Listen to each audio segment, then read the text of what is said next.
በበረዶ የተሸሸገው ግዙፍ ሚስጥር። የግሪንላንድ ስያሜ በታሪክ ውስጥ ከመጀመሪያዎቹ የማስታወቂያ ማጭበርበሮች አንዱ ተደርጎ ይወሰዳል። በ1982 ዓ.ም ኤሪክ ዘ ሬድ የተባለ የቫይኪንግ መሪ ከአይስላንድ በነፍስ ግድያ ወንጀል ተባረረ። ኤሪክ አዲስ መሬት ፍለጋ ጉዞ ሲጀምር የአሁኗን ግሪንላንድን አገኘም። ይሁን እንጂ ቦታው በበረዶ የተሞላና ለመኖር አስቸጋሪ ነበር።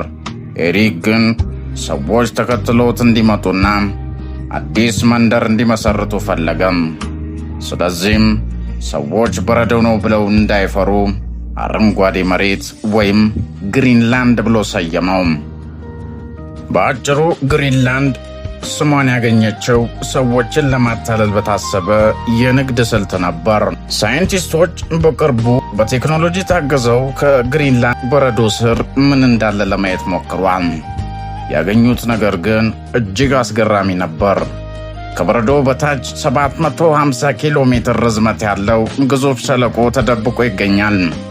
ይህ ሸለቆ ከአሜሪካዊው ታዋቂ ሸለቆም ግራንድ ሸለቆም ይበልጣል።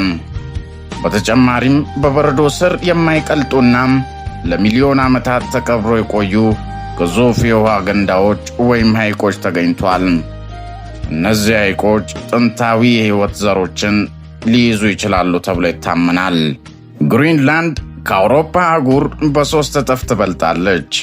ነገር ግን የሚገርመው ነገር በከተሞቿ መካከል የሚያገናኝ 1 ኪሎ ሜትር የኮንክሪት መንገድ የለም። በግሪንላንድ መኪና ለመንዳት የምትችለው በከተማ ውስጥ ብቻ ነው። ከአንድ ከተማ ወደ ሌላው ከተማ ለመሄድ የግድ አውሮፕላን፣ ሄሊኮፕተር ወይም ጀልባ መጠቀም አለብን። በክረምት ደግሞ ዶግ ስሊዲንግ ወይም በውሾች የሚሳቡ መንሸራተቻዎች ዋነኛ የመጓጓዣ ዘዴዎች ናቸው። ግሪንላንድ በዴንማርክ ስር ያለች ራስ ገዝ ሀገር ብትሆንም እንደ አሜሪካና ቻይና ያሉ ሀገራት አይናቸውን ጥለውባታል። ለምን? የበረዶ መቅደት አዳዲስ ዕድሎችን እየፈጠረ ነው። በበረዶ ስር ከፍተኛ መጠን ያለው ወርቅ፣ አልማዝ፣ ዩራኒየምና የነዳጅ ዘይት እንደሚገኝ ጥናቶች ያሳያሉ። ግሪንላንድ በአርክቲክ ውቅያኖስ መሃል ላይ በመሆኗ ለጦር ሰፈርና ለዓለም አቀፍ ንግድ መቆጣጠሪያ እጅግ ወሳኝ ቦታ ናት።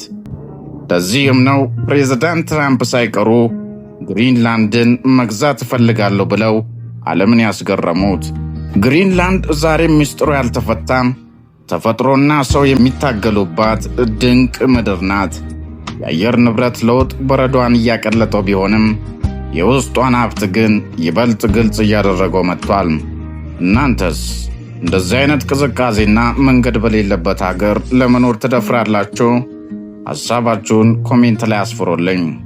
ቪዲዮ ላይክ መስጠትና ሰብስክራይብ ማድረግ እንዳይረሳ። በሚቀጥለው ቪዲዮ እስክንገናኝ ቻው።